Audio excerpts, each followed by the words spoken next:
My wife fell for our nanny's son. She let him move in. I pulled out the divorce papers. She signed on the spot, but after I left, he cried and begged me to go back. When I came home from a business trip, I came home to find the nanny's son living in my house. I was slowly being replaced by the nanny's son, both at home and at work. Just as my wife tried to force me out of the company, I tossed the divorce papers in front of her. Since you've already lost, you should have stepped back, so you can't blame me for embarrassing you later.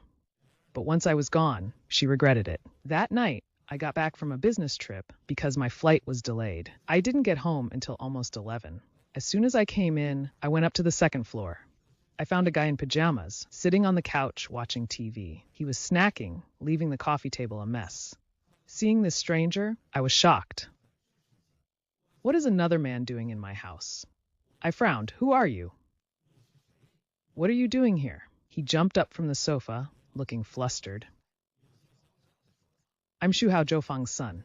I'm here to stay for a while. Zhofang asked me to come. It took me a moment to remember. Isn't that our housekeeper's name? Why is her son staying in my house? I said, clearly annoyed. Who said you could stay here? Just then, Xiaoqing stepped out of the bathroom. I let him stay here. What's the problem? When he saw Xiaoqing, Shuhao immediately slipped behind her and mumbled softly. He's scary. It's okay. Don't be afraid. After Xiaoqing reassured him, she shot me a cold look and said, he's just staying here for a while. Why are you snapping at him? Her reaction left me stunned. After a long pause, he snapped. How could you, while I'm away, let another man move in? Xiaoqing brushed it off. What's wrong with that? He's Zhou's son. He's not exactly a stranger. He just graduated and is looking for work. So he's staying with us for a while. Our place is big. It's not like we don't have room. What's wrong with him staying here for a bit? That was Xiaoqing's reply. I was already deeply upset. When I discovered Shuhao, I was surprised by what he was wearing. My pajamas, I got even angrier and snapped. Why didn't you tell me beforehand? And if he's staying, so be it. How could he be wearing my pajamas? Xiaoqing glanced at Shuhao behind her. She said dismissively, you have plenty of pajamas. What's wrong with someone else wearing it? I'll get you another one later. We looked around angrily. It was very late. It looked like no one had tidied for days. He said, see for yourself. I've been away on business for a few months. Ms. Zhou, why is the house such a mess? Where did he go? Why hasn't he tidied up? Ms. Zhou said he's been tied up the past few days. I gave him time off. Let it stay messy. We'll clean it up later. Xiaoqing paid it no mind. I'm pretty particular, both in my personal life. At work, I can't really accept this kind of carelessness. Xiaoqing saw that I was about to speak, then cut me off. Okay, enough. Don't come home and start trouble. Do you want people laughing at us? You don't have a man's composure, she said. Then she looked at Shuhao and said softly, it's not your problem. Go rest. Don't mind her. Shuhao hung his head like that. Looking pitiful, he said, I'm sorry, miss. I'm the one who caused you two to fight. If he really doesn't want me here, I'll move out tomorrow. Shuhao looked at me and hung his head. I'm sorry. I'm the reason you're angry. I'll leave tomorrow. What are you talking about? No, you're staying here. Don't worry. Stay as long as you want. I'm here. There's nothing to worry about. Xiaoqing said, looking at me. Hear that? Even Shuhao apologized. What more do you want? Stop stirring things up and forcing a kid to apologize. I clearly saw her lower her head. The corners of her mouth curved up.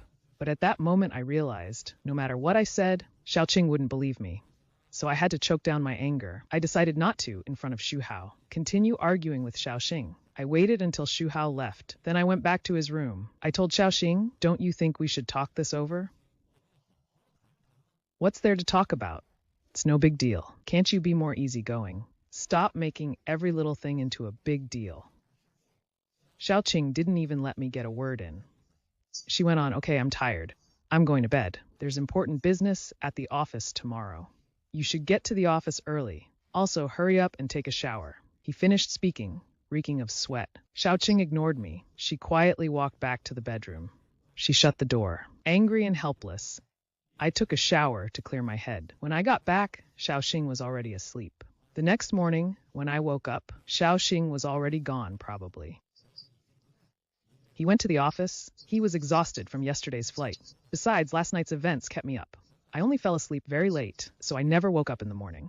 I got up quickly and washed up. I was about to leave when I glanced over at our nanny, Zhou Fang. She'd dressed up today. She didn't look like a typical nanny. I didn't give it much thought.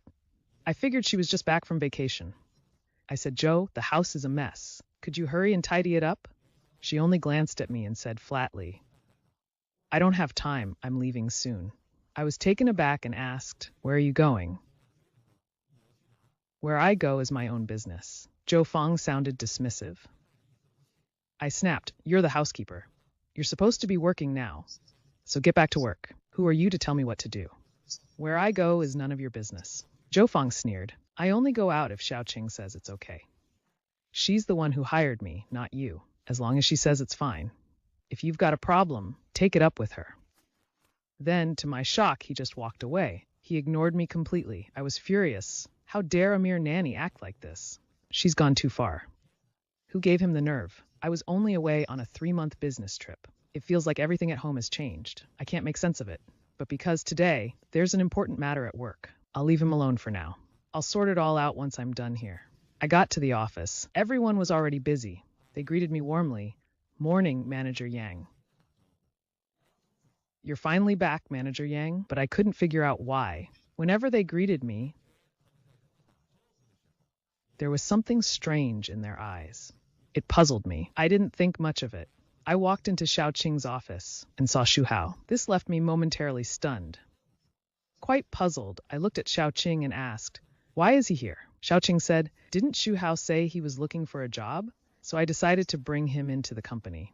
From now on, he'll be my assistant. I frowned and objected. "She's just a recent graduate. How can she be your assistant? He has no work experience yet."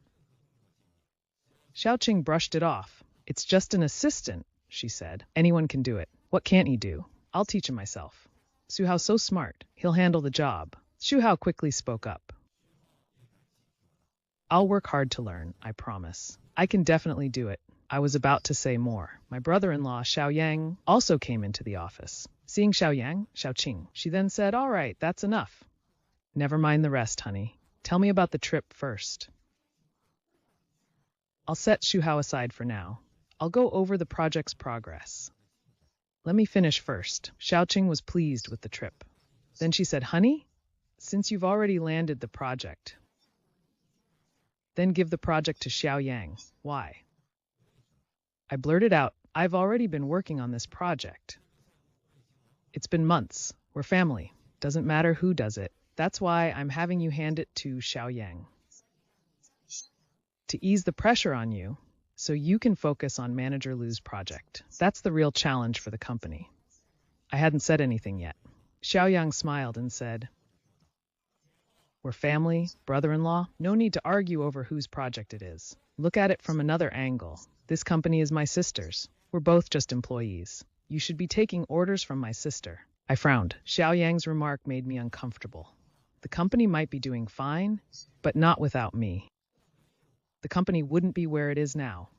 When I first met Xiaoqing, this company was just a tiny studio with a handful of people. It was even on the verge of folding. It got to where it is today because of me. Once the company became successful, Xiaoqing moved a host of her relatives into the company. They'd turned the place into total chaos. Some longtime employees were already furious. If I hadn't been keeping them in check, while also calming upset staff, who knows how many would have already jumped ship. I never cared who owned the company. I had no intention of fighting Xiaoqing for control. She's my wife. Who gets to call the shots? It's all the same to me. Lately, I feel like a stranger in my own home. There's another man living in my house. I didn't even know the nanny was ignoring me. My current project even had to be handed off to someone else. When I got back from this trip, a lot's changed. I'm not happy about it. In the end, I gave in. The project I was handling, handed it to Xiaoyang. After I finished the handover, I went back to Xiaoqing's office, but he wasn't there.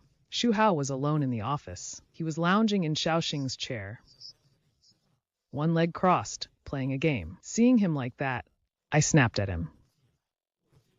"Now that you're working here, You should take your work seriously. Just look at you. I've never liked him. I didn't want him to be hired. But since he's here, he should at least act like an employee. But the way he's acting is infuriating. What surprised me most was Shu Hao only glanced at us. He just kept strutting around. He said dismissively, I'm Miss Xiao's assistant, not yours. It's not your place to tell me how to do my job. I snapped. This is my company too. I'm also your boss. You work here. I had every right to say you owed Shu Hao. He gave me a scornful look. Then he went back to his game.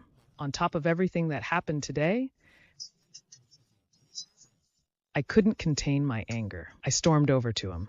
I snatched his phone to make him listen. Suddenly, Shu Hao flew into a rage and jumped up. Give me back my phone. He suddenly lashed out and slapped at my face. Luckily, I dodged it. I wasn't hit. Shu Hao stumbled and fell. He crashed into the desk. It startled me. I reached to help him up. Just then, Xiaoqin returned. Xiaoqin looked on in shock. She hurriedly asked, What are you two doing? Shu Hao pushed himself to his feet. He dropped his cocky act and instead, he bowed his head, looking hurt. It's nothing, he said. I was just going over the materials you gave me. Then Manager Yang came in and scolded me. He accused me of not doing my job properly. He even grabbed my phone. I tried to grab it back. He shoved me aside. I lost my balance and fell. Seeing him make up such lies. What nonsense are you spouting? Clearly it was you. I'm not finished. Shouting suddenly slapped me. I covered my face and stared at him in disbelief. Xiaoqing glared at me and snapped. If you've got something to say it clearly. How could you lay a hand on her? I know you have a problem with her. Even if you don't like her, you can't pick on a child. When did I ever bully her? Are you even listening to me? I didn't hit her. She tried to hit me. She fell by accident and I shouted. I felt hurt and angry. I can't believe Xiaoqing hit me over an assistant. Xiaoqing didn't believe what I said. She shook her head and said, Xiao Hao is such an innocent, kind kid. How could he possibly lie? He'd never hit you, right? She wouldn't lie. I'm not the kind to get physical. Do you really think I would? I shot back. Xiaoqing sneered. Wouldn't you do that? You used to tell me you were with friends, but you'd go fishing instead. How many times have you lied to me? I laughed helplessly. Is that the same thing? They were just harmless little things. When it comes to matters of principle, I wouldn't lie about that. Shu Hao put on a pathetic face. He said, Miss, please stop arguing. Manager, Yang wouldn't have done it on purpose. It's my fault. I just tripped. But Shu Hao's defense only made Xiaoqing even angrier. She glared at me. Did you see that? Even Shu Hao didn't blame you at all. He even defended you. Don't you feel ashamed? Apologize to her now. No way, I scoffed, shaking my head. I'm not wrong. I'm not apologizing to him. Xiaoqing glared at me. I stared back, not giving an inch. When he saw I wouldn't back down, he threatened. Hitting someone is a crime. Do you understand? If he presses charges, he could call the police and have you arrested.